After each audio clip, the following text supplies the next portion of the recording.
Hello guys, welcome back to ચાય pay learning. તમને થતું હશે ને કેટલા દિવસ પછી એક નવો વિડીયો આવી રહ્યો છે.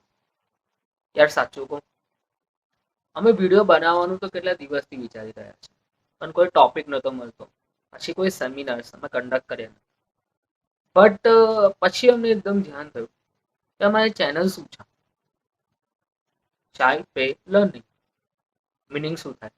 ચાની જોડે આપણે કંઈક વસ્તુ લર્ન કરી શકીએ, એના માટેની અમારી આ ચેનલ છે. તો અમે આ ચેનલમાં કંઈક એવું કરવા માંગીએ છીએ કે જેનાથી કોઈક આવીને કંઈક શીખીને જાય. તો એવી જ રીતે અમે એક લાયા છે કે જેમાં આપણે જોઈશું કે બિઝનેસ કેમનો બિલ્ડ કરવો અને કેમનો સ્ટાર્ટ કરવો. અત્યારે ઇન્ડિયામાં બધાને બિઝનેસ કરવો છે. બધા બહુ મોટું સપનું પણ જોઈ લે છે, બટ સપનું સ્ટાર્ટ હંમેશા ઝીરોથી થાય. તમારા પગલા નાના નાના નાના કરીને તમે ઉપર પહોંચો. આઈફોન આઈ થિંક 2019માં એટલો ફેમસ નહોતો જેટલો આજે છે. You can also build something like that. So કેવી રીતે બિઝનેસ સ્ટાર્ટ કરવો એ આપણે આ વિડીયોમાં જોઈશું. હવે બિઝનેસ સ્ટાર્ટ કરવા માટે પહેલી કઈ વસ્તુ જોઈએ? આઈડિયા. હવે થતું હશે ને, આઈડિયા એ શું છે? બિઝનેસ તો બહુ ઇઝી વસ્તુ છે ને. કોઈ જગ્યાએથી મટીરિયલ લાવું, ત્યાં પોતે મેન્યુફેક્ચરિંગ કરવું અને એને વેચી મારવું. ના, માર્કેટમાં કઈ વસ્તુ સૌથી વધારે ચાલી છે કે જેમાં તમે કોઈ કેપ શોધો કે માર્કેટને જે વસ્તુની નીડ છે, તમે problem, the word problem is a big thing. આપણે પ્રોબ્લેમ ફાઇન્ડ કરવાનું છે અને એનું સોલ્યુશન એટલું ઇનોવેટિવ અને એટલી સારી રીતે બહાર લાવવાનું છે કે લોકો આપણો આઈડિયા અને આપણો પ્રોબ્લેમ સોલ્વિંગ આઈડિયા એ લે અને આપણી એક પ્રોડક્ટ બની જાય. હવે આ વિડીયોમાં ખાલી તમને એવું નથી કે તમને આમ બેઝિક ખાલી હું કહી દઈશ કે યાર તમારે બિઝનેસ સ્ટાર્ટ કરવા માટે કઈ કઈ વસ્તુની નીડ જોઈશે, આઈડિયા જોઈશે, પછી કઈ કઈ વસ્તુઓ જોઈશે. ના, આપણે એમાં એક નાના નાના એક્ઝામ્પલ સાથે પણ વર્ક કરીશું કે આઈડિયા મળી જાય તો આઈડિયાને કેવી રીતે ગ્રેપ કરવો, કેવી રીતે સમજવું. પછી અત્યારે તો સ્ટાર્ટઅપ કલ્ચર ચાલે છે, એ બધાના માઇન્ડમાં ફંડિંગ ઉપાડવાનું આવે. એન્જલ ફંડિંગ જો તમે ઉપાડી આવશો, સિરીઝ એ રાઉન્ડ ફિનિશ કરી દેશો, સિરીઝ બી કરી દેશો ફિનિશ. બટ આ બધા માટે બી એક આઈડિયલ કોન્સેપ્ટ જોઈએ જે તમારી પાસે હોવો જોઈએ, તો તમે કંઈક અલગ નેક્સ્ટ લેવલ પર લઈ જઈ શકો. હવે આઈડિયા કોમન હોવું જોઈએ અને બહુ લોકોની પ્રોબ્લેમ સોલ્વ કરતો હોવો જોઈએ. હવે આમાં ઘણા લોકો વિચારતા હશે, યાર ઇન્ડિયામાં મોટો તો પ્રોબ્લેમ છે મારી પાસે, પણ નાના પ્રોબ્લેમ હવે લાઈને મોટું કેમ નું કરવું? થાય છે ને બધાને.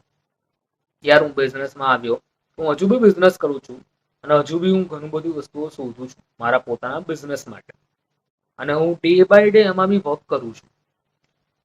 લાસ્ટમાં આ વિડીયો જે છે ને એ 3 પાર્ટમાં ડિવાઈડ કર્યો છે. ફર્સ્ટ પાર્ટમાં આપણે જોઈશું કે કઈ વસ્તુઓ જેમ રિસર્ચ કઈ રીતે કરવું, આઈડિયા કેવી રીતે લાવવો, પછી એના પછી એને ઓપરેશનમાં કેમનો મૂકવો, કયા ફંક્શનાલિટીઝ આવે, કઈ વસ્તુમાં આપણે લીગલ અપ્રુવલ્સ જોઈએ, એ બધું જોઈશું. સેકન્ડ અને થર્ડ વિડીયોમાં આપણે બીજું કેવી રીતે સ્ટાફ મેનેજમેન્ટ કરીશું, લીડરશિપ શું હોય, માર્કેટિંગ શું હોય, રાઉન્ડ કયા કયા રેસ કરવાના એ જોઈશું. આ થર્ડ વિડીયો સરપ્રાઈઝ રહેશે. એમાં કોઈક એક ગેસ્ટ હશે કે જેમને ઘણું બધું નોલેજ બિઝનેસમાં હશે, લીગલ ફોર્માલિટીઝમાં હશે, એના વિશે જોઈશું. થોડોક પાર્ટ એમાં હું મારો પણ તમને શેર કરીશ કે મેં બિઝનેસ જ્યારે સ્ટાર્ટ કર્યો હતો, અને હજુ બી હું સ્ટાર્ટિંગ સ્ટેજમાં છું બાય ધ વે, તો એમાં કઈ કઈ વસ્તુ ધ્યાન રાખવા જેવી છે, કઈ વસ્તુમાં ડેલી અપડેટ લેવું પડે, કઈ વસ્તુ પર વર્ક તમારે પોતે કરવું પડે, એ બધી વસ્તુઓ આપણે જોઈશું. જેમ કે હું વાત કરતો એ રિસર્ચ આઈડિયા છે શું? યાર બધાને થતું હશે કે આઈડિયા બિગ હોવો જોઈએ. ના, એક બેઝિક વસ્તુ મને કહો, ઇન્ડિયામાં સૌથી વધારે વેચાતી વસ્તુઓ એ ખાવાની અત્યારે કઈ છે? વડાપાઉં, દાબેલી. સો મેકડોનલ્ડ શું કરે છે? મેકડોનલ્ડ શું કરે છે? એ કંપની ઇન્ડિયામાં આવીને વડાપાઉં વેચે છે. સિમ્પલ. બર્ગર ને ઇન્ડિયન દેશી સ્ટાઇલમાં શું કહેવાય? વડાપાઉં. તો મેકડી ખાલી ઇન્ડિયામાં આવીને વડાપાઉં વેચે છે. એનાથી કેટલું મોટું એમ્પાયર એને ઊભું કરી દીધું છે. કોમન આઈડિયા જ છે કે એમની સ્પીડમાં ડિલિવરી આપવી, કે આ સ્પીડમાં કસ્ટમરને સેટિસ્ફાય કરવા. આનો મેઇન કોન્સેપ્ટ હતો. બધાએ ચલો હું ઇન્ડિયા છે તો લોકલ બ્રાન્ડ લાવું. લોકલ બ્રાન્ડ ચાય સુટ્ટા બાર કેટલા લોકોએ સાંભળ્યું છે? હવે ચાય સુટ્ટા બારનું મેઇન કોન્સેપ્ટ શું છે? બધાને બહાર ટપરી પર પણ ચાય મળે છે ને, પણ ટપરી પર ચાય પીવા જવું એટલે આપણે થોડુંક આમ એવું લાગે કે યાર ગર્લફ્રેન્ડ જોડે ગયા હોઈએ કે કંઈક પણ ગયા હોય તો આમ થોડુંક એવરેજ લાગે, બિલો એવરેજ લાગે કે આ ગર્લફ્રેન્ડ ઇમ્પ્રેસ નહીં થાય. ત્યાર પછી તમે એને કોફી પીવડાવવા લઈ જાઓ. કોફી થોડુંક આમ હાઈ સ્ટાન્ડર્ડ લાગે. હાઈ સ્ટાન્ડર્ડ તો શું નથી, બસ કોફી કેફેટેરિયામાં મળતી, બટ એ જ કોન્સેપ્ટથી ચાય સુટ્ટા બાર આવી. 10 રૂપિયા કે 15 રૂપિયાની ચા એ તમને સારા ડાઇનિંગ એરિયા, કે જ્યાં તમને ચેર મળે છે બેસવાની, જ્યાં તમને એસી મળે છે, એવી જગ્યાએ આપે છે. આપણે બધાને ગમી ગયું, પબ્લિક જવા માંડી. એક બેઝિક વસ્તુ એ લોકોએ શું કરી હતી ખબર છે? ચા એ લોકોની એન્ટ્રી લેવલ પ્રોડક્ટ છે. એ લોકોની મેઇન પ્રોડક્ટ રેન્જ છે એ લોકોના ફાસ્ટફૂડ, પીઝા, બર્ગર, એ બધું.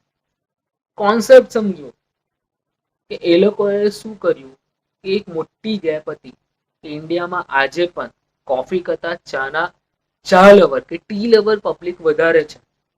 એ લોકોને ગ્રેપ કરી અને એ લોકોને એક સારો એક્સપિરિયન્સ મળી શકે એવી જગ્યા પર ફિટ કરી દીધા.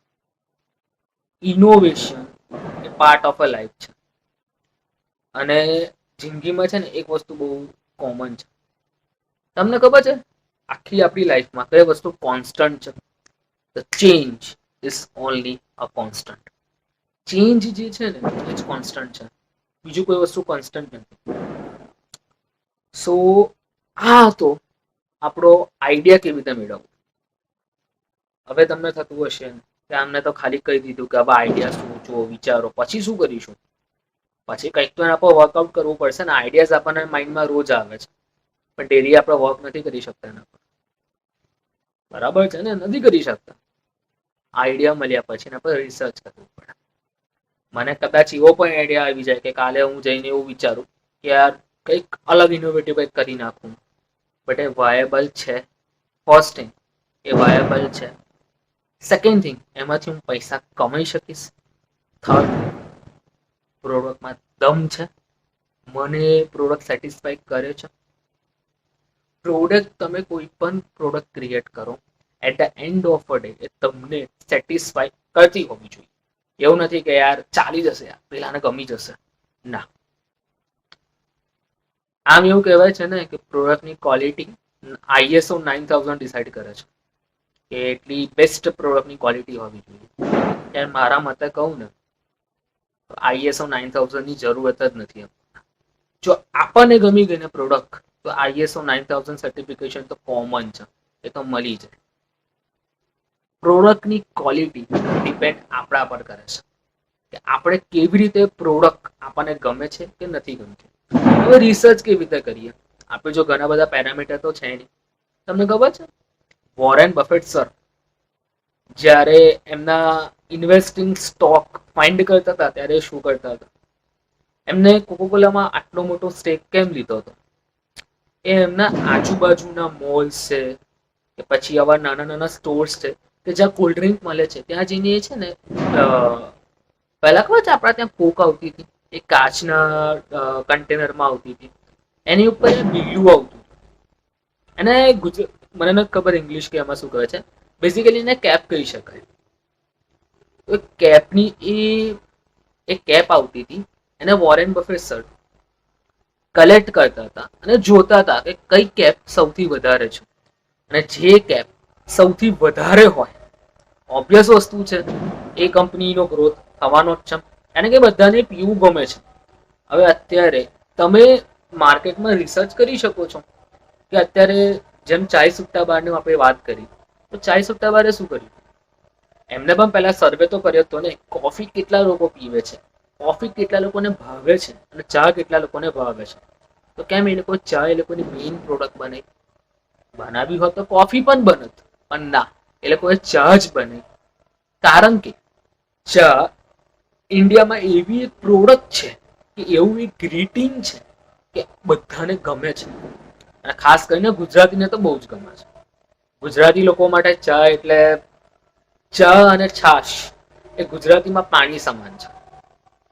કારણ કે જ્યાં તમે કોઈ પણ જગ્યાએ જાઓ, ચા તો મળે જ, અને કોઈ પણ જગ્યાએ જમ્યા પછી છાશ ના પીવે એને ગુજરાતી ના કહેવાય. તો આવી રીતે રિસર્ચ કરવું પડે. હવે રિસર્ચમાં ઘણી જગ્યાએ પ્રોબ્લેમ્સ પણ આવે કે રિસર્ચમાં પણ એવું થયું કે હા આ વસ્તુ કરી શકાય એવી છે, તો તમને વાયબલ ના થતી હોય, તમે શું કરશો કે રિસર્ચ તમારું બેસ્ટ થાય, આ તમને પ્રોડક્ટ લાઈન પ્રોડક્ટ રેન્જ પણ સારી. તો રિસર્ચ થાય તો સિમ્પલ કોન્સેપ્ટ. રિસર્ચ તમે એવી રીતે કરો કે તમારે પ્રોડક્ટ સ્ટાર્ટ નથી કરવાના, તમે કન્ઝ્યુમર છો, તમે લેશો એ પ્રોડક્ટ, પહેલા એ વિચારો. તમે તમે સમજો આપણે કઈ એક સિચ્યુએશન બનાવીએ કે અત્યારે હું એક બિઝનેસ સ્ટાર્ટ કરી રહ્યો છું ચોકલેટનો. હવે ચોકલેટ બનાવવા માટે બેઝિક નીડ શું છે, છોકરાઓને ગમવી જોઈએ. તમે તમારા એરિયામાં કે તમે ફાઇન્ડ કરો કયા એજ ગ્રુપના છોકરાઓ કયા ટાઈપની ચોકલેટ વધારે ખાય છે. જેમ તમે બહુ નાના એજ ગ્રુપના છોકરાઓ જો જશો ને તે લોકો ડાર્ક ચોકલેટ નહીં ખાતા હોય. ડાર્ક ચોકલેટ ના ભાવે એ લોકો, કારણ કે કડવી લાગે. બટ એટ ધ એન્ડ આપણે આપણી એજ ગ્રુપના લોકો જોડે જઈએ કે +20 વાળા એજ વાળા જે લોકો હોય કે +15+ એજ વાળા લોકો, એ લોકોને ડાર્ક ચોકલેટ ભાવતી હોય. રીઝન સિમ્પલ છે, આપણે સર્વે કરવો પડે કયા લોકોને કઈ પ્રોડક્ટ ભાવે છે. એ આપણું રિસર્ચ વર્ક છે. જેટલું સારું આપણે રિસર્ચ વર્ક કરી શકીએ એટલી આપણી પ્રોડક્ટ સારી બને. પ્રોડક્ટ સારી બનાવવા માટે આપણે બીજા કયા કયા સ્ટેપનું ધ્યાન રાખવું પડે. પહેલા આઈડિયા સારો છે, રિસર્ચ કરી નાખ્યું, પછી શું કરવું પડશે, પછી આપણે પ્રોડક્ટ રજિસ્ટર કરાવવી પડશે. પ્રોડક્ટ રજિસ્ટર કરાવવી પડે એ શું છે, પ્રોડક્ટ રજિસ્ટર નથી કરાવવાની, ફોર્મ રજિસ્ટર કરાવવાની છે. હવે ફોર્મ રજિસ્ટર કેમ નહીં કરાવવાની યાર, એના માટે થોડોક વેટ કરી લો ને. બધા વિડીયો 3 પાર્ટમાં ડિવાઇડેડ છે, બધા 3 થર્સડે આ વિડીયો અપલોડ થઈ જશે. નેક્સ્ટ થર્સડે આપણે જોઈશું કે લીગલ ફોર્માલિટીઝ શું છે, યાર લીગલ કઈ કઈ વસ્તુઓ જોઈશે. ત્યાં સુધી વેટ કરો. Thank you.